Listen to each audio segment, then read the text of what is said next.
Oh no!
Check 1 2 3 1 2 3 1 2 3 1 2 3 1 2 3 1 2 3. Yeah, I checked the mic already with Mike, and it works well. I can hear it out of my headphones. Can you hear me? Give a wave if you can hear me. Give a wave if you can hear me. Give a wave if you can hear me. You're shaking your head. Yes, you can't hear me.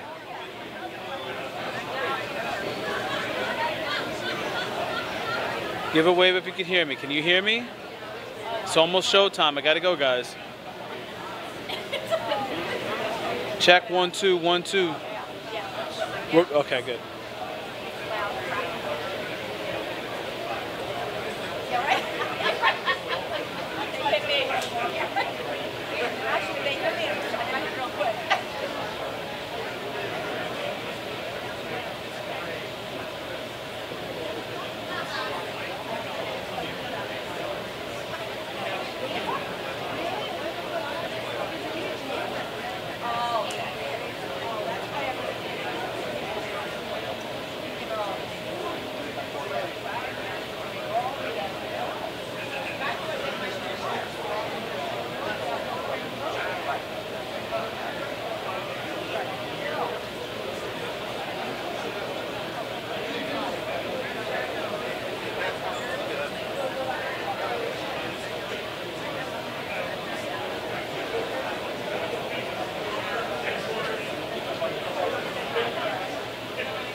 Everyone, please take your seats at this time. She's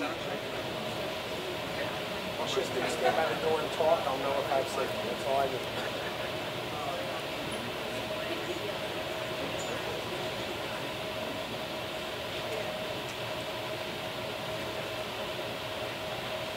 Good evening. Welcome everyone to the October 5th Budget and Finance Committee meeting of the Putnam County Legislature. Please stand as the Color Guard Putnam County Sheriff's Department and Civil Air Patrol presents the flag.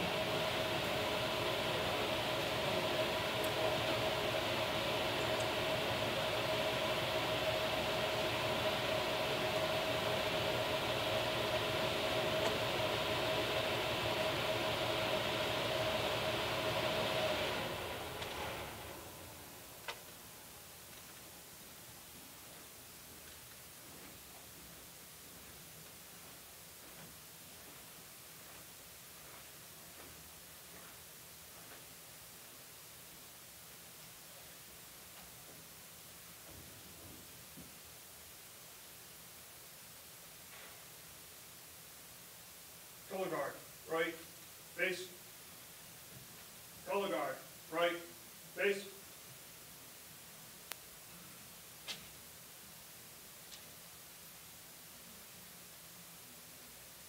At this time, I would like to call upon Sheriff Donald B. Smith to lead us in the pledge, followed by Angelina Mendez to sing our national anthem. And please remain standing if you wish to bow your heads in our legislative prayer. Color guard, present arms. Thank you, Chairman Nassarino. Before we pledge allegiance to the flag, it's appropriate that we have a moment of silence for all of those people who lost their lives in Las Vegas. And at the same time, let's remember those who lost their lives in hurricanes, and we've lost some of our great American fighting people recently as well. Let's have a moment of silence for them and for their families.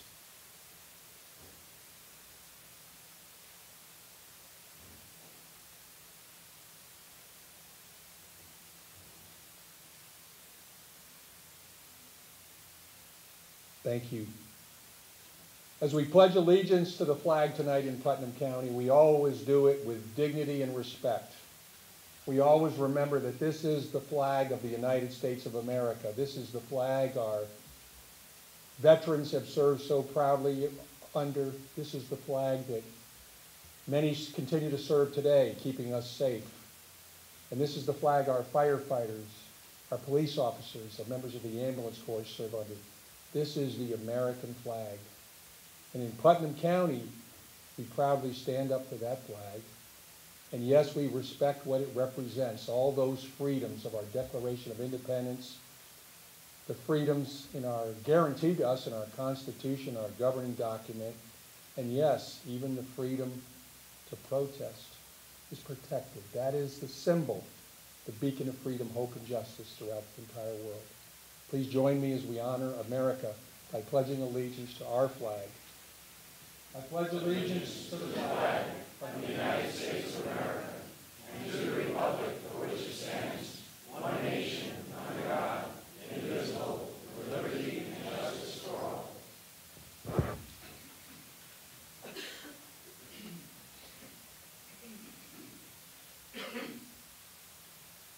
Oh, say, can you see by the dawn's early light what so proudly we hailed at the twilight's last gleaming, whose broad stripes and bright stars through the perilous fight o'er the ramparts we watched were so gallantly streaming, and the rockets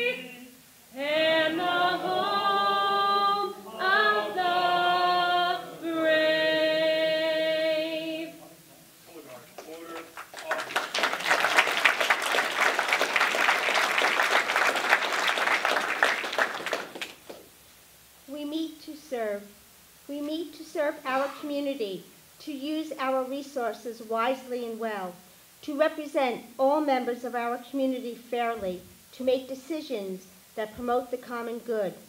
We recognize our responsibility to the past and to the future, and the rights and needs of both individuals and the community. As trusted servants, we seek blessings on our deliberations and on our efforts here today. May we act wisely and well. Amen.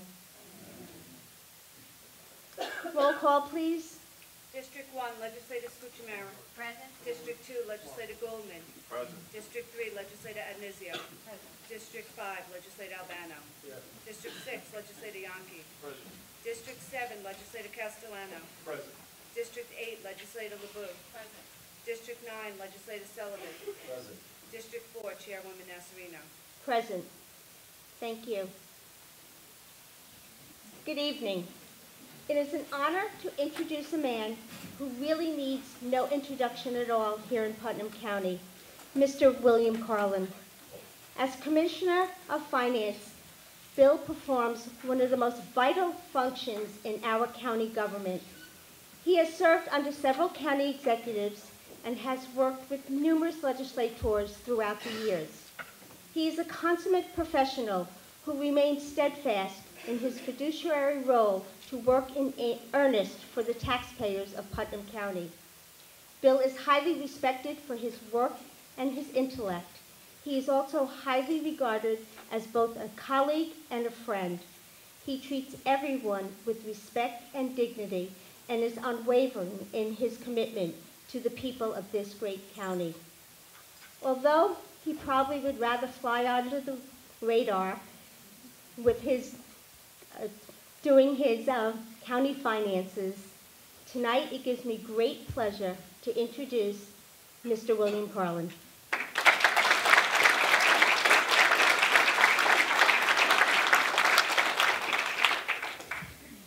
Thank you, Chairwoman Nasarino. After saying that I served with so many people and for so long, I think you just called me old.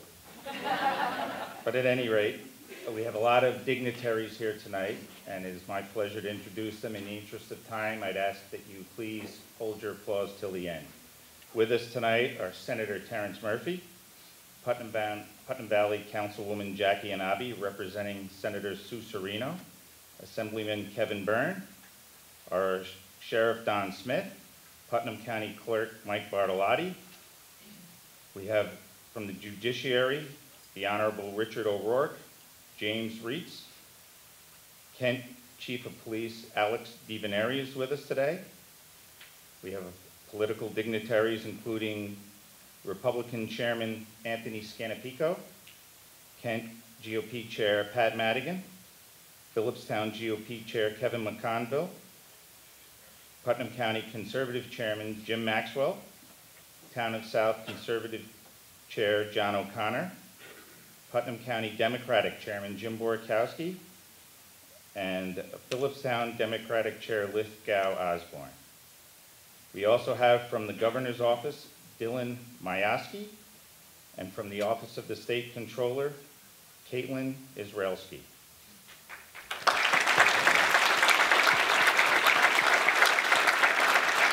And on a final note, on behalf of all the employees and department heads of Putnam County government, I'd like to acknowledge the recent passing of two active county employees, Karen Yates and Elizabeth Duffy Rao.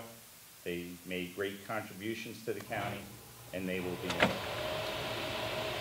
So now, without any further ado, it is my distinct honor and pleasure to introduce our county executive, Mary Ellen Odell.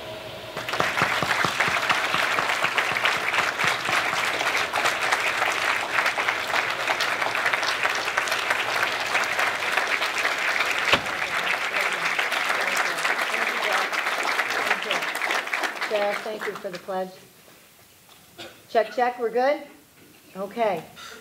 Chairwoman Nasarino, thank you so very much for allowing us to host the presentation of the 2018 budget. I think next year we'll get a bigger table so that you guys are a little bit more comfortable. Look a little tight over there. welcome everyone to what is our administration's 6th budget. Interestingly, this week we hosted here the New York State Government Officers of Finance seminar for the first time in 27 years. It's a gathering of financial officers from the Hudson Valley region who hold Bill Carlin in high esteem. They're the behind the scenes, as you so duly noted, Chairwoman. These are the folks that really want to fly under the radar, but they're really the ones that make us look good at the end of the day. So thank you, Bill Carlin, for taking tonight's evening and introducing all of our dignitaries. And if I don't do it at the end, I better do it now. I want to thank Tom Lannon and his staff for putting together the presentation. As always, our 6th year, they do such a fine, fine job. And to all of you who participated in the marketplace here in Putnam County, we are one team, we're one family. I look at all of these faces, and tonight's budget is really not just about the last couple of weeks of putting a budget together. It's about every day. It's about the last 365 days. It's about every hour and every minute of constantly working together. Whether you're business leaders, not-for-profit, elected officials, appointed officials, we're successful because we are a team. And we do accept the challenges so that you can feel that exhilaration of victory. And as I mentioned, this 2018 budget is not something that we just put together in the last 2 weeks. It's something that we work on every single day, and we take the challenges every single day. This budget was no different than the last. There's always those different nuances. We all know that in our own home budget. You can only plan so much, and then something comes up, and you have to rework that plan. No matter what you plan, they say, right? Man makes his plans and God laughs. Provide the quality of life needs of the residents. That's our #1 objective as elected officials. But Albany tells us we have to deliver the mandated services. And I don't mean you, Senator Murphy. You know who I mean. We provide for the needs of our employees and our retirees because they provide for our residents and our citizens' needs, and that's our obligation. And we're looking to build a financially secure future. What this administration does not do is we don't kick the can down the road. We developed a plan. We deliver a budget on time, and we do it without exceeding the tax cap. This year's tax cap is 1.84%. We did it this year. We've done it in 17, 16, 15, 14, and 13. Every year, this team, this administration has met the cap.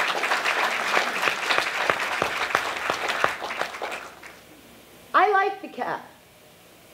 Any of you guys who are parents, we all know it's so much easier to say no when you just don't have it. You don't have to negotiate. You don't have to explain why. You just say, sorry, don't have it, can't do it. It's not a bad idea. It's a good idea, in fact. It keeps everybody in check. The problem is the mandates.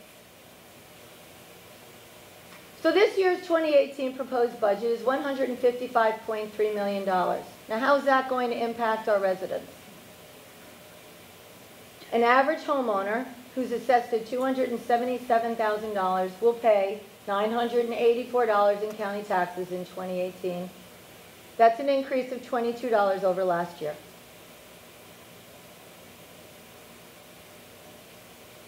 The challenges are every day, but we meet them.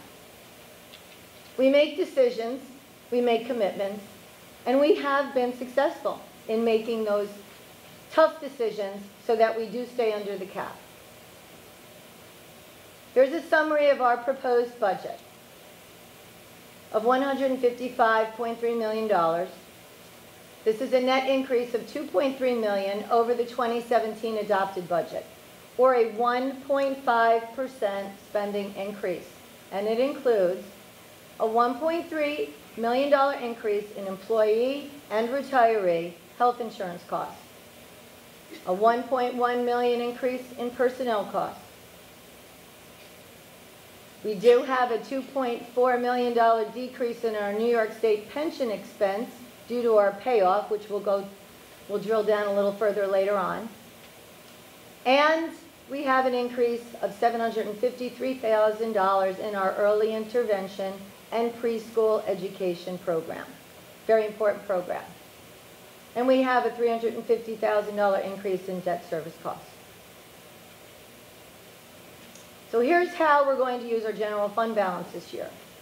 The year ending 2016, we were at $13.9 million.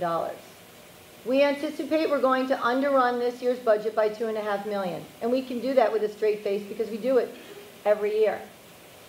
We're going to draw $4.6 million from the general fund balance for operating expenses, with an estimate remaining of 11.8, or just shy of 12 million in our general fund balance. Now that gives us a very healthy fund balance. And that's important because that's our report card, the Moody credit rating. That's where they tell us if we're doing a good job or a bad job. That's like your own home credit rating, Equifax, or all of those other places. So Putnam County maintains that Moody credit rating of AA2, which led us to a successful September bond sale where the county issued $3.3 million in tax-exempt bonds at the low rate of 1.8%. Now, since December 31st of 2011, this administration, in partnership with the legislature, has implemented sound debt management practices, and we've reduced county debt. We'll talk about long-term debt. When we came on board at the bottom of 2011, there was $88 million in long-term debt. Today, year ending 2017, that debt is now down to $75 million with a 15% reduction. But think about it. Think about where you are and all the improvements. Think about Tilly Foster Farm, all the improvements. Think about all the snow removal trucks that we've purchased, all the equipment, everything that we've purchased and improved. Now we'll look at the short-term debt. Again, year ending 2011, $17.2 million in short-term debt this administration inherited. Today, year ending 2017, zero, 100% reduction.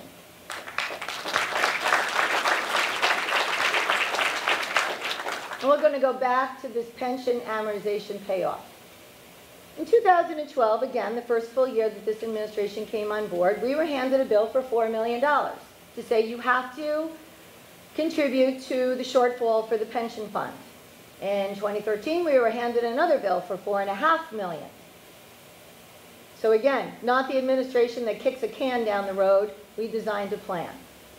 We made a principal payment that year of $352,000 in 2014. In 2015, we hit it with a $1.5 million payment. In 2016, we really put it down with $3.7 million, leaving us a balance of $2.9. This year, we're paying it off. Gone, goodbye, done. And why is that important? Because we saved the taxpayers of Putnam County $773,000 in interest payments.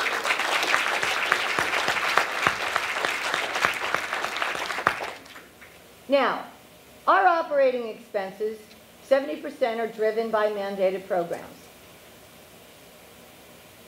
The other 30% are those quality of life programs, like our libraries, like our Humane Society, like making towns whole on the county-owned properties that are in arrears. And we have our mental health and highways and facilities, and we have our maintenance of roads and bridges. There's 200 mandates out there, 200 plus, I should say. I'm going to take a quick look at two right now, because they do represent a big part of our budget tonight. It's the Help America Vote Act, which we all are familiar with as HAVA, and then the Community College Bill. What's important for everyone to know is that these are not mandates to Putnam County government. These are mandates to local towns and villages. But Putnam County has assumed those responsibilities because we're partners, because we're all taxpayers, because we're all leaders and elected officials, and we should all work together. That's our mission. And I just want to show you something interesting about community colleges. If you look back at 2008, it was $2,600 and change per child that we assumed the responsibility. Today, currently, it's just under $4,000. It's continuing to rise. But the county keeps meeting that challenge and keeps the towns and villages from having to assume that responsibility. And that costs the county government coffers $3.15 million a year. I'd say we're good partners. And that Help America Vote Act, there's a third primary now in June for the feds, if there is a primary. Then you have your state and local primaries in September, and then of course the general elections in November. And this year, our Board of Elections operating expense will have a $211,000 increase for a total annual budget of, let's just say, $2 million. Again, partnership, working with the towns and villages. So the definition of a mandate, if we haven't said it enough, the mandate rules of how, when, where, and why are set by federal and state governments with no or very limited input from Putnam County. Early intervention in pre-K, an extremely important program. Why? Because you got to get the kids their help early. Because if you don't, it just grows exponentially, their needs. Putnam County, our budget line is $9.6 million for the early intervention and pre-K program. There's an increase this year of $753,000.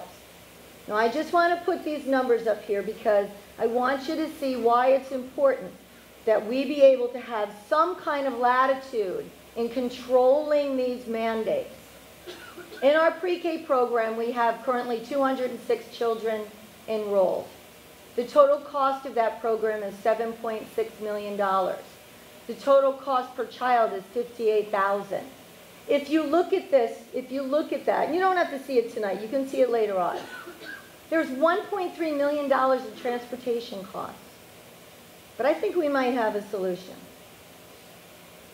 The early intervention, we have 157 children enrolled in Putnam County.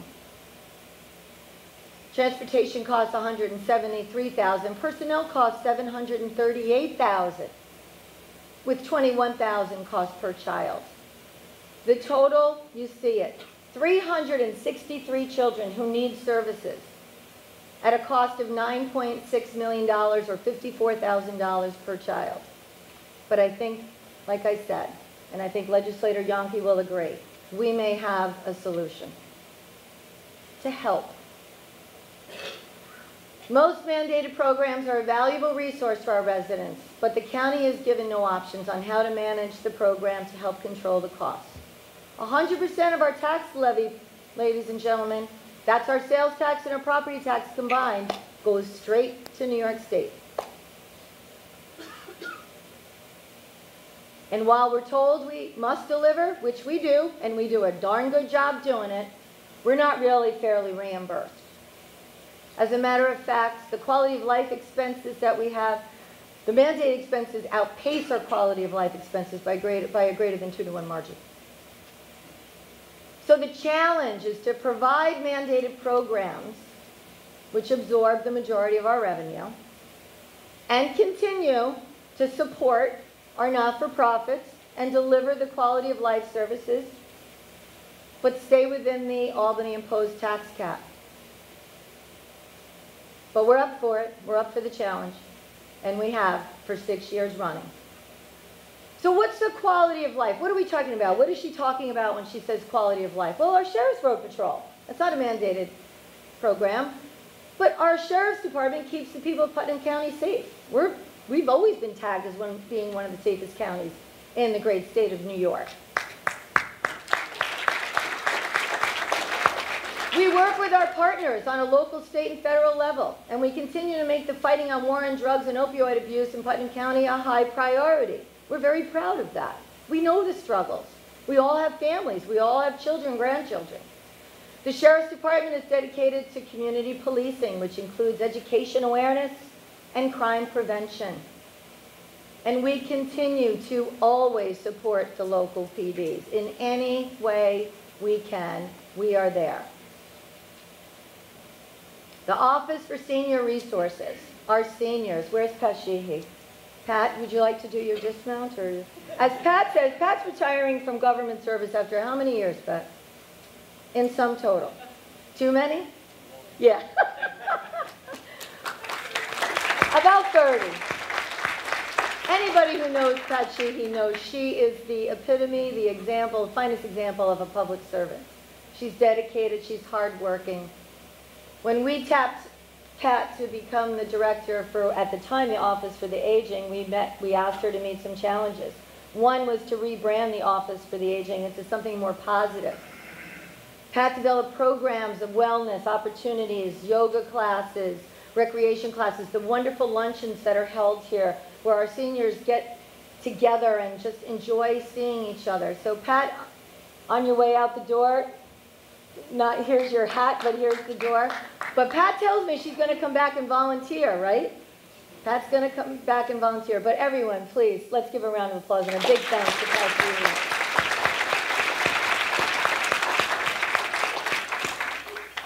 So as I said, Pat runs nutrition programs. She ran the wellness, exercise classes, the socialization, referral assistance, adult education. She took the department to a whole nother level. And we thank you so much.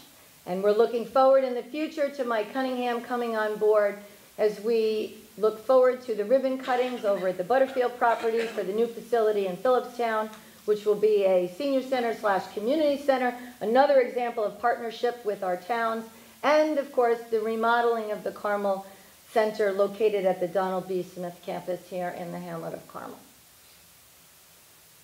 Retiree health benefits. $5.1 million. Ouch. But we're responsible and we're going to meet the challenge. And so our Director of Personnel, Paul Eldridge, along with our risk manager, Adrian Lotto, have looked at every possible angle they could. And it's not easy. Regulations, government bureaucracy, red tape, healthcare in its entirety is just a spaghetti bowl to get through. But we have to do it because we have to make sure that our retirees have good coverage. But we have to be responsible to our taxpayers. And the NYSHIP rates have continued to rise significantly, from high single to double-digit increases. Now, MetaPrime 2 retiree costs in NYSHIP are more than double the MetaPrime 1 retiree costs. And that's because NYSHIP blends their rates. Which really, what does that mean? It means it's really expensive. So Paul and Adrian, all the work that they've done, their staff, their teams, we're proposing a voluntary plan to our retirees that we could make effective for January 1st. It's an alternative. It's a fully insured group retiree medical plan with group Medicare Part D, with a prescription plan, and it's all administered by a company called Benistar. Write it down, Google it, check it out, Benistar.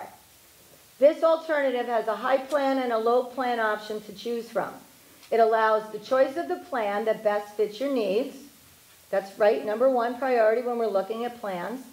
And the participation could result in cost savings, not only for the retirees who do pay premiums, but for the taxpayers, so that we can continue to sustain the contributions of making sure that our retirees have medical insurance. So the features include, it provides access to all Medicare providers nationwide. You don't need referrals. You don't have to worry about pre-existing conditions. There's coverage for spouses. It's portable, which means our snowbirds don't have to worry if they're north or south or east or west. It goes with them. And the bottom line, it's affordable. Thank you, Paul, very much, and Adrian, for doing all of this incredible amount of work so that we could present this today. The Part D features, it's going to fill the donut hole. It's going to cover the drugs with the broadest formulary that includes the coverage for all the drugs, the same drugs that are covered under Medicare Part D. You can also receive your medications at a home delivery, and the pharmacy network includes all the major providers. Sounds like a home run to me. So the implementation, it's going to be quick, it's going to be fast, but we're ready. The director, Paul Eldridge, will be sending out written communication to our retirees. They should receive a notice by mid-October. There will be a presentation to the Legislature's Personnel Committee October 16th, and we will be hosting 3 informational webinars. And the retirees that are here local can, of course, at any time come in and set up an appointment. What's important to know, the sign-up is voluntary. It needs to happen in November and December in order for us to capture any savings, and the coverage would be effective January 1st of 2018. And again, we can all look at this later on. Just look at the numbers of what we're talking about. The NYSHIP family plan right now, it costs the county taxpayers for a family option on the low end $14,500. With Benestar, it could be a little short of $8,000. Significant savings of $6,500. If you go down to the individual, it's about a wash. But the savings is really in the family. The county can save, and the retiree themselves, who again, like I said, do pay a percentage of premiums into the plan. Thank you, Joe.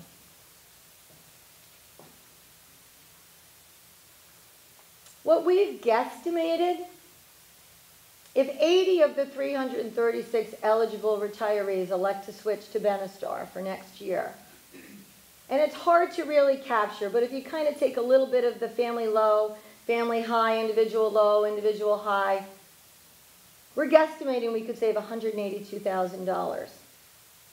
That's real money. That helps us out a lot. That helps the taxpayers, that helps the families out a lot. Emergency services. We love our first responders in Putnam County, don't we? We thank Commissioner Sutton for his time here as Commissioner, and we thank him for staying on. We welcome Acting Commissioner Ken Clare, leads the team, along with Deputy Commissioner Bob Lipton. We love our emergency services. They provide a valuable resource to our volunteer first responders. They manage the advanced life support response throughout the county. And they're staying at the forefront of emergency planning and preparedness alongside our 911 dispatch center. Parks and Recreation. Where you're sitting tonight is a Putnam County park. Next year, maybe we'll be up at Tilly Foster. Maybe we could do this up at Tilly Foster next year. So Tilly Foster is considered a Putnam County park. Tilly Foster Farm Educational Institute, where we have now opened Tilly's Table. And our partnership with BOCES is flourishing. They're so excited, they're so plugged in. They just want to keep doing more and more with us. Tilly's Table is open on Friday and Saturday evenings for dinner, but it's really event-based, which means if you're looking to plan a wedding, a business conference, the Mid-Hudson Regional Economic Development Council hosted their seminar there about 2 weeks ago. Tilly Foster Farm is open for business and the restaurant is beautiful. And I do thank Homesale Catering for all their hard work. And if you don't want to stop and have a bite to eat, you can always just come and see our furry family, our four-legged friends. We welcome Juliet and Sophia as the latest addition to our Nigerian goats, Hobbs and Calvin. And of course, you all see our beautiful alpacas every day. With Tilly Foster Farm, there's a challenge up there with security. It's a priority because after several attempted escapes, we've had to develop a plan for increased security. Because Levi has taught himself how to open the gate. Look at this. And he got out. And the sheriff's deputies on a Sunday had to go get him. I got the phone call. I just sat down. It was a Sunday night at 6 o'clock. I had just sat down after a long weekend. And they said, they're out. I said, you're kidding me. Block the roads, please. Make sure you get them. So I thank our sheriff's deputies as always. Boy, do they get challenges. Can't make that up. So what's next for Tilly Foster Farm? Well, I'll tell you a couple of things are next. The Putnam Arts Council, Joyce Bacone. Joyce Bacone, in her budget. Thank you, Joyce Bacone, Putnam Arts Council. In her budget, she proposes that she brings back to Tilly Foster, because Joyce, you were there for years. We loved having you at Tilly Foster. We're so happy you're coming back as a satellite. Joyce is proposing a connection of a visual arts forum, musical performances, art exhibits, the readings of short plays and poetry, art classes for adults and teens and children, photography shoots, and on-location painting throughout the farm. That deck is ready for you, Joyce. It's ready for you. And we love the arts in Putnam County. The arts foster economic growth through cultural tourism. For every $1 spent on the arts, $8 are indirectly returned to our community, proving that arts are a sound investment in many ways, and we're so looking forward to it, Joyce.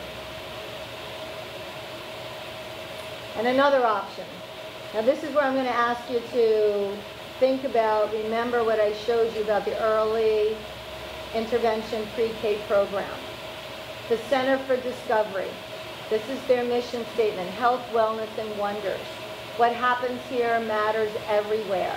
It's located in Monticello, New York, Sullivan County. The Center for Discovery provides programs that educate and support the whole child, as well as being at the forefront of research and training.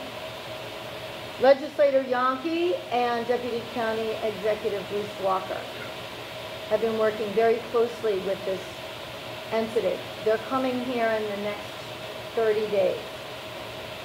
Their mission statement, that the Discovery Center, the supports that they offer are grounded in the land and our community of care and education, which for many years has integrated food and farming, science and research, and health and wellness.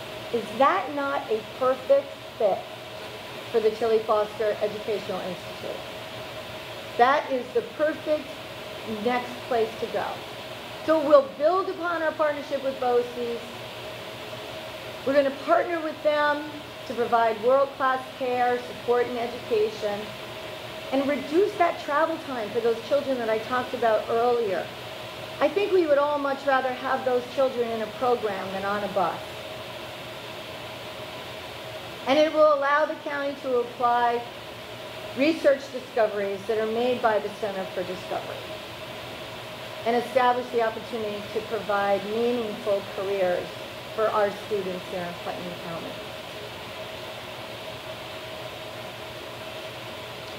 As I said, you're sitting right here in one of our parks, our tourist destination, the premier golf, premier event destination, and it has proven to be a solid financial investment. Putnam County Golf Course continues to be the Hudson Valley destination for golf outing and events. How beautiful is that? Improvements to the facilities this year included a lot of ADA compliance issues. And we're going to continue to make renovations as needed, as necessary. And they'll be funded by the revenue that's created by these operations. We're reinvesting in ourselves. We're reinvesting in our property, just like you do in your own home. Friday night barbecues are a huge hit. If you haven't gone to the Nerds concert, you haven't lived. It's one of the best nights ever here. But it's not only that night, it's the Eaglemania, it's the Bruce Springsteen, but it's about being together. I mean, all of those folks come from the Hudson Valley to just relax on a Friday night with each other, to just listen to music, have some good food. This place has really taken off. And again, I have to say, Homestyle Catering, you've done a great job here. Here's our PSA. If you're looking for something to do Saturday, if you're not going to the Putnam Hospital Center Hospital Ball, the Amish Outlaws are here for Oktoberfest. And then there's another list of events that are coming up through November. And for all of us 70s people, it's Disco Night, November 18th. So get your, where's Fred? Fred, you got your marshmallow platforms, right? Girls, get your dance skins out. Great events, great food, great time. Kristen's going, what is she talking about? Kristen has no idea. And the parts bus system. This year we replaced 8 buses. Wrapped them up, making sure that they're visible, they're attractive. and they were purchased without any cost to the Putnam County taxpayers. They were purchased by using federal government funds, and we continue to take suggestions and ideas from people on how we can really make this transit system work better for all of our residents. Our outside agencies, I'm looking at you guys. Thank you so much for everything that you do. Ann Ellsworth, the tough jobs that you guys have, limited funding, everything's getting cut. Karen Pilner, Mental Health Association, everything. Judy from CAP, cut.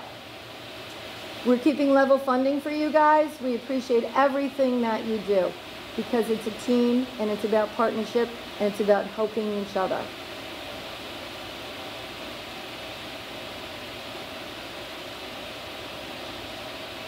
So we'll do a little summary here. The mandated costs are $107.6 million. Put that up against our quality of life funding of $47.7. The total Putnam County expenses are $155.3 million for the 2018 budget. So how do we balance this budget? Well, as I said when I opened, we don't do this in the last 2 weeks. We do it every single day. The minute this budget is adopted, in whatever format that the legislature deems appropriate, because remember the rule, he who holds the gold holds the rules, we start on the next year's budget. I think it's important for everyone in Putnam County to know where we rank in the great state of New York. The most current data that's available to us goes through December 31st of 2014, and it shows that Putnam County is ranked the second lowest in expenditures in all of the 57 counties outside of New York State.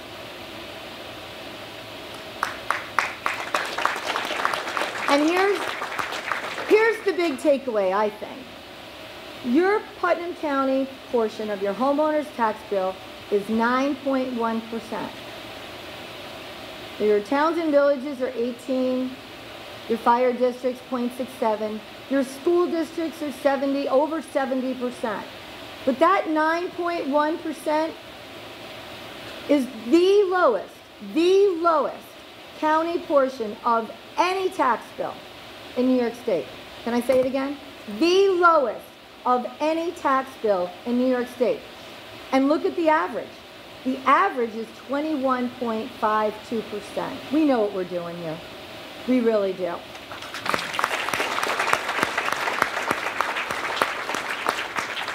So how did we build this budget? You know, look at this pie chart.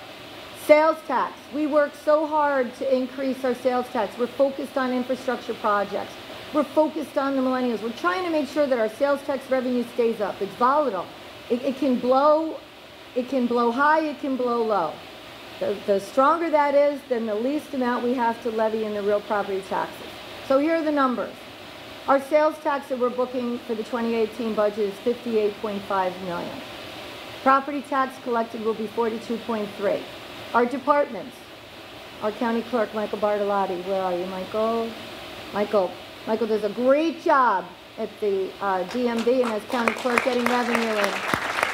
Great job. So that's what we raise local. And then we get that federal and state reimbursement for all those mandated programs that we're laying out all that money for. We get reimbursed for the 27, we get a total of 27.7 reimbursement.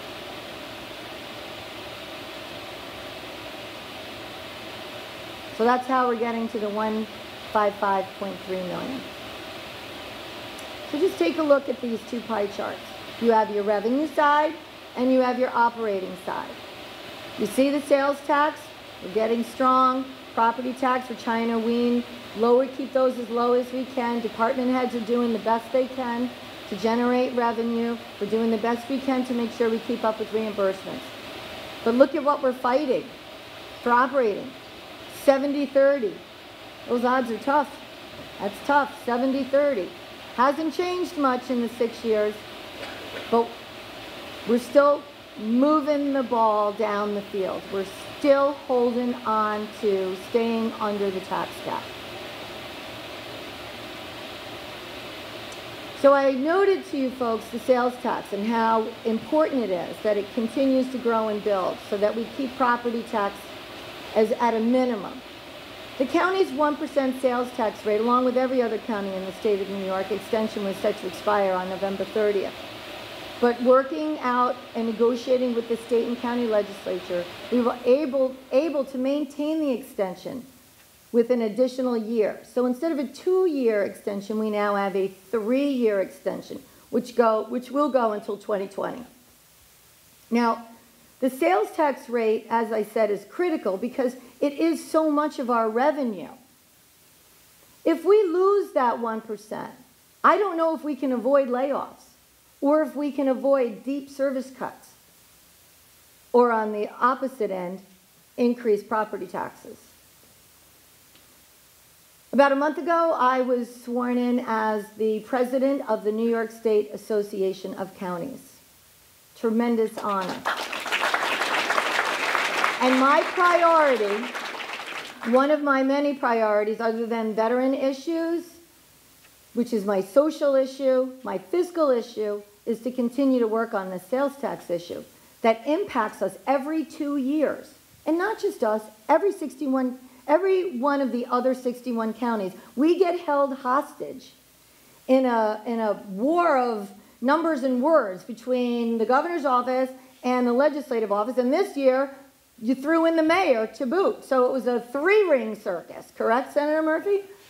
Hit the nail on the head. So my priority as president of the New York State Association of Counties is to push to get us out of the middle of this custody battle that they're having over, who's got the big foot here. We need to have control over our own sales tax numbers. We have to have that because we control our budget. Now, if we want more, then we should have to go up to Albany. But if we're going to maintain the status quo, we should be able to do that with the legislature's approval. Obviously, they would be the ones to make that decision because they hold the rules to all the gold. It's only fair. So on my agenda, as I said, I have my social agenda of my veterans issues and my senior issues, but from a fiscal perspective of representing New York State county executives and county managers and board of supervisors, I'm going to ask that the counties be able to set their own sales tax percentage. And I'll tell you, this map here shows you why I think it's so important, because it is so volatile and it is so erratic. Just look at the map of New York State. Those counties in yellow and orange, their sales tax saw a major drop, major decrease.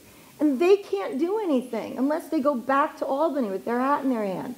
They're going to go belly up. We're fortunate. We stay proactive. We stay on building our infrastructure and building our economy by staying close to our chambers of commerce to make sure Main Street, with the help of Jen Marr, to make sure that our sales tax revenue stays high. That's the big picture right there in New York State. It's going to be a big road to hoe, but I think we can do it. So while we're doing the day-to-day business in Putnam County of making sure that we keep our expenses low, how do we keep our sales tax revenue at a sustainable level? Well, a lot of it has to do with infrastructure. And infrastructure we call capital projects in Putnam County. From roads and bridges to maintaining and improving our facilities, our capital projects committee, which is an in-house committee of our department heads, oversees the continual development of Putnam County. Of the $72.4 million in funding, $61 million is funded by grants. That means we're not only managing these, but we're constantly looking for money outside sources. Now here's some of the projects that we're looking at. The top one, the Stoneleigh Avenue Drewville intersection, almost $5 million, critical. Why? It's the major artery to the Putnam Hospital Center. And then you see the bike paths, you see Peekskill Hollow Road, the Morningthorpe Bridge, amen, it's finally done. We have the Drewville Road superstructure. I mean, these are the list of capital projects that our team is continually meeting monthly at a standing meeting, but always continually talking about getting these projects done. Here's our team right there. Our Commissioner of Highways, our Deputy Commissioner, Mike Cunningham, who's now with the Office for Senior, well, not now, but soon to be. Jennifer Bumgarner from the Law Department, Alex Mazzata from Purchasing, and Sandra Fusco, who's been a tremendous team player as our Deputy Commissioner of Planning, Development, and Transportation. Because Sandra not only sits on the Capital Project Committee and sees all the funding and all of the movement of those projects, but she also runs the Planning, Development, and Public Transportation piece, and she's continually out there seeking, searching, writing for funding and grant opportunities. Sandra is my right arm as co-chair for the New York Metropolitan Transportation Council. This was my second year, an unprecedented move. They asked me to stay on for the second year. Only because I have Sandra Fusco with me was I able to take on that additional responsibility. The synergy between the capital projects and the Planning, Development, Public Transportation Partnership Department is allowing us to make these infrastructure projects happen, which keeps our economic growth happening, but it does it at the least amount of cost to the taxpayers. These are the projects that we're looking at. These are the top projects. Go ahead, Tom. You know, we started a Veterans Transportation Initiative in our administration to get our veterans to Castle Point and Montrose. Critical. They could not get to their medical appointments. So the team came together and we started moving our veterans. It was very successful, right? The unintended consequences, that whole, you know. Every veteran that needed services, we were there for, but the costs were rising. In 2014, it got up to $87,000. So we did a sit back and we took another look at the way we can do things. So we engaged Pat as Director of Office for Senior Resources to work with Sandra Fusco and to work with our Director of Veterans Affairs and to engage in that tremendous volunteer partnership that we have within Putnam County. And we've reduced from $87,000 to $2,500, and we're moving more veterans every day. And everyone should be commended for that. Little things, like a donation from the Hearn family. The generous, extremely generous donation of Bill Carlin, what was it, $800,000? From the Jane Lobdell. Little things happening every day you never know. And they're all great. But you got to put it all together, and you've got to have that plan. The plan to get these heroes to where they need to be, their families, to get them where they need to be, but to do it at the best and most efficient cost to our budget. So I applaud all of you for making that incredible, incredible program happen with the least amount of impact. And here's our PSA. If you're interested, help our veterans, help our seniors, and help your community. Become a volunteer driver today. And if you're interested, you can go right to Pat Sheehy tonight before she leaves. So how do we keep our economy strong in Putnam County? Well, I kind of touched on it a little bit. It's infrastructure. It's real estate opportunities. It's where do people want to live? How do they want to live? It's mobility. We talked about this at the State of the County. People want to enjoy themselves. They want to relax. They want to go to Boscobel, right, Jenmar? We want to go to Boscobel. We want to kick back and relax. And they want to be able to have the ability for technology, Uber and Lyft or Airbnb. We got to keep focused on those initiatives. And as I said in 2017, commerce in Putnam is dependent on the millennials. This generation is projected to have the spending power in the trillions of dollars in the next several decades. And you know how we all know that's true? Because we have millennials and we know how much it costs us to have them. Grandparents' roles as care providers will become more prominent in our culture because these millennials are working, they're professionals, they're working in Putnam County for generations. And I've been blessed to be here my entire life. That was the family unit. That's what brought people here to Putnam County, that lifestyle. And I'm committed, and I know we all are, to make sure that the next generation has that very same opportunity to continue in that tradition. 2017, the year of the millennial. So envision Brewster. That's one of those living opportunities. So we're staying focused on TODs, they're called, TODs, Transit-Oriented Development Projects. We picked up $2 million to start funding that project. That $2 million will offset the cost of the acquisition, demolition, and initial construction of phase 1. You'll be parking in the village of Brewster for 450 cars. I mean, can you believe that? You can't get a parking space in the village of Brewster. There's going to be 270 to 300 apartments for rent and 30,000 square feet of retail space. That's where the millennials want to be. And you know what? That's where I want to be when all is said and done. This important project will provide a place for people to live, to work, and to play, while helping to stabilize the county's tax base by providing sales tax and real estate tax dollars. Here's a big project. It's bold, but it's going to happen. 3 weeks ago, myself and our Deputy Commissioner, Sandra Fusco, went over and met the Danbury City Council team. Their engineers, their DPW guys, their economic development guys.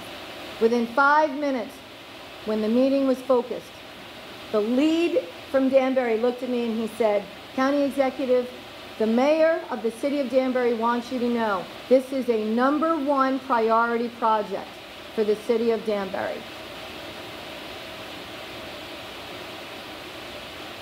The City of Danbury Sewer District has a significant excess capacity in its new wastewater treatment plant. And we're working closely with the City of Danbury to bring that sewer flow for the US Route 6202 commercial corridor into the town of Southeast. Develop that whole corridor.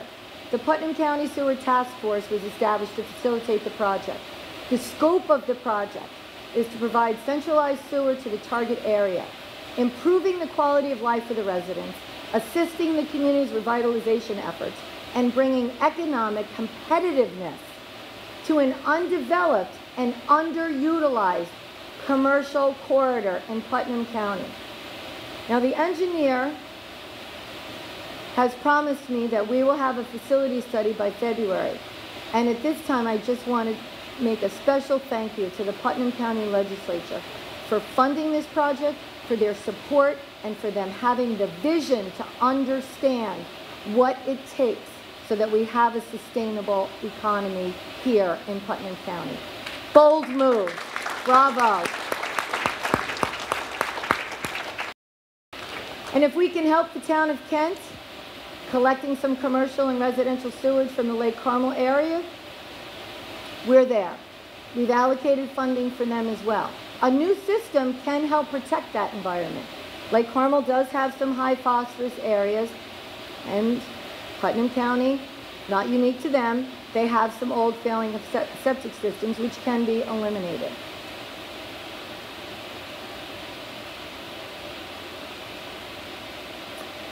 So, big news, if you didn't see it in the paper. The Putnam County Industrial Development Agency is back in full swing, swinging for the fences. After much dedication and hard work and perseverance, the Putnam County IDA is on the job and hit the ground running. Bill Nolt, where are you, Bill Nolt? Bill Nolt, bravo, your whole team. Closed resolution, but we're about to close with the Ace Indigo Company. Did Don Jenkins make it? There you are. Thank you. Ace Indigo, one of our largest employers. Thank you. One of our largest employers. The IDA helped to make sure that 324 jobs were retained in Putnam County, and we assisted them in their expansion of their headquarters and distribution center by almost 63,000 square feet. So this will allow them to continue to grow and continue to grow as one of our larger employers. So thank you, Ace Indigo, for your support and confidence, and to the entire IDA board. We're going to talk about shared services and the Governor's Shared Services Initiative. Good idea, great idea, as a matter of fact, because in 2008, now legislator Sullivan, and myself, then legislator, and a team of business leaders in Putnam County sat in a room in 318 on the 3rd floor of Putnam County and said, where can we find partnerships and where can we save money? How can we share services and save the taxpayers' dollars? So we did that in 2008, and we identified a lot of areas, and we got a lot of things done. So the shared services, the Governor's Shared Services Initiative comes down, and it came down a little quick, short timeline, and a lot of folks didn't feel like we could really deliver something that was going to be solid and comprehensive. So we decided we were going to sit back and take some time and really reconvene and really look at some thoughtful ways of finding areas where we can do better. So my first thought was to ask the chairwoman of the legislature if she would be interested in reconvening the commission that she sat on, Legislator Nassarino sat on in her time, as did Legislator Barbara Scucciamara sat on. So they were very familiar. Pretty much the majority of the Board of Legislators understood the importance of shared services already. Last month, the legislature voted to reconvene the panel on fiscal vision and accountability. And now we will begin looking at other areas for shared services. Where have we been? What have we looked at? What has Putnam County government already accomplished without this formal shared services initiative? During our administration, the East of Hudson Corporation was formed. That's the bubble compliance for the MS4, phosphorus reduction. Our sheriff, road, and marine patrols with 2 towns in the county. Our county clerk is way ahead of all of us, right, Michael? In the agreement to store records for and management and storage of records. And we've always had IMAs with local highway departments. Our highway departments are talking to each other all the time. We are always sharing equipment. We are always working together. Where do we go? What are we looking towards? Well, there's been discussion. There's legislation out of Albany for a centralized court appearance opportunity. The consolidation of assessors is back in the forefront. That had been discussed during our time on fiscal vision and accountability. We're never going to give up on the electronic court appearance, are we, Judge Rates? We are never going to give up on that. Those are ideas that were sort of left on the table that we're going to pick up and run with during fiscal vision and accountability. But as we sum up tonight in the budget, I think it's important for everyone to know that Putnam County government works very hard to be good partners. We like to be considered as good neighbors, good stewards, good guardians. And that's why we will continue to help the towns with the community college chargeback, even though it's not our responsibility, and the Help America Vote Act, even though it is not our responsibility. And we will continue to help on the local level all of our agencies, our not-for-profits, our museums, our libraries, our Humane Society, the SPCA. Putnam County government, your money is in good hands when it's in Putnam County's hands. Trust me, we know what we're doing. We've been doing it for 6 years, and we plan on doing it for another 6. We believe that the 2018 budget put forth by this administration is a fair balance between our fiscal and social responsibilities. And I love this saying. I can do things you cannot, and you can do things I cannot. But together, we can do great things. That says it all. Teamwork. As I mentioned earlier, it's not one person, it's everybody together, it's collaboration, it's skill set, it's having vision, it's being goal-oriented, it's about communication, and it's about being creative, but it's always all about leadership. So I'd like to thank all of our hardworking Putnam County employees again this evening, our department heads for a bravo job on this budget. My colleagues on the legislature, I know how hard you work. I sat there for 5 years myself. The chambers of commerce, always our business leaders. You guys are tremendous partners with us. Always the volunteers who give it all the time. America, our first responders, our career and volunteer we stand up for you. Our seniors and our veterans, we thank you all so very much. Ladies and gentlemen, it's an honor and a privilege to serve as a county executive. That's our budget presentation for tonight.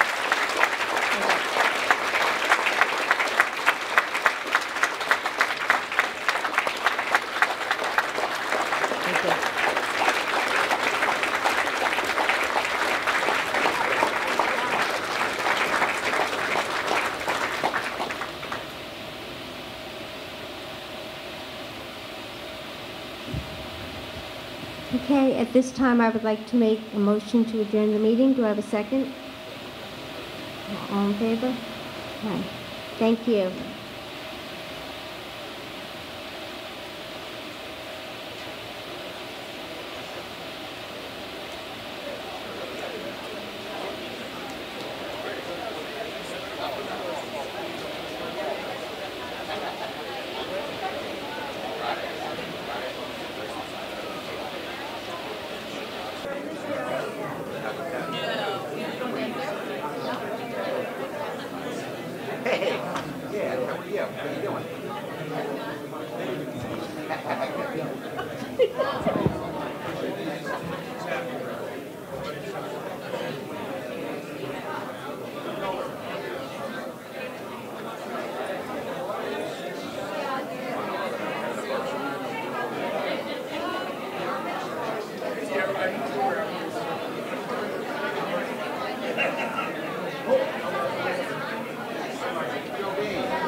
This will be on in just a second, okay? So actually all of them will be.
Sometimes when I'm doing minutes, I just keep myself going.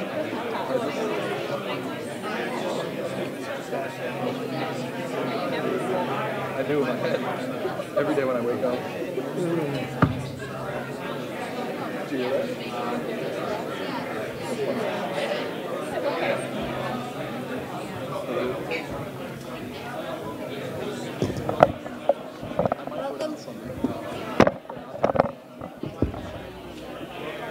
Welcome to the October 5th Budget and Finance Committee meeting of the Putnam County Legislature.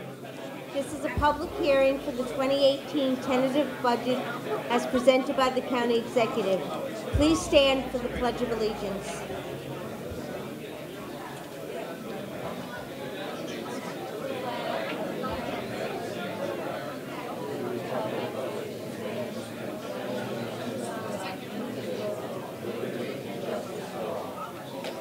Roll call, please. District 1, Legislator Scucciamaro. District 2, Legislator Goulben. Present. District 3, Legislator Adnizio. Present. District 5, Legislator Albano. Here. District 6, Legislator Yonke. Present. District 7, Legislator Castellano. Present. District 8, Legislator LeBeau. Present. District 9, Legislator Sullivan. Present. District 4, Chairwoman Asarino. Present. To request the clerk to read the public notice, please. Notice is hereby given that the Budget and Finance Committee of the Legislature of the County of Putnam will hold a public hearing on the tentative budget for the year 2018 on Thursday, October 5th, 2017 at 8 p.m. or immediately following the county executive's budget presentation to the committee. whichever occurs first, at Putnam Golf, Inc., 187 Hill Street, Mahopac, New York. Notice is also given that any interested persons may review a copy of the tentative budget for the year 2018 at the office of the Clerk of the Putnam County Legislature, Room 321, 40 Glenida Avenue, Carmel, New York, anytime during regular business hours after October 2nd, 2017, or on the Putnam County Finance Department's website by close of business day, October 3rd, 2017, by order of the Putnam County Legislature. Thank you. At this time, I would ask that anyone wishing to speak regarding the proposed 2018 tentative budget, please come up, state your name and the town in which you reside.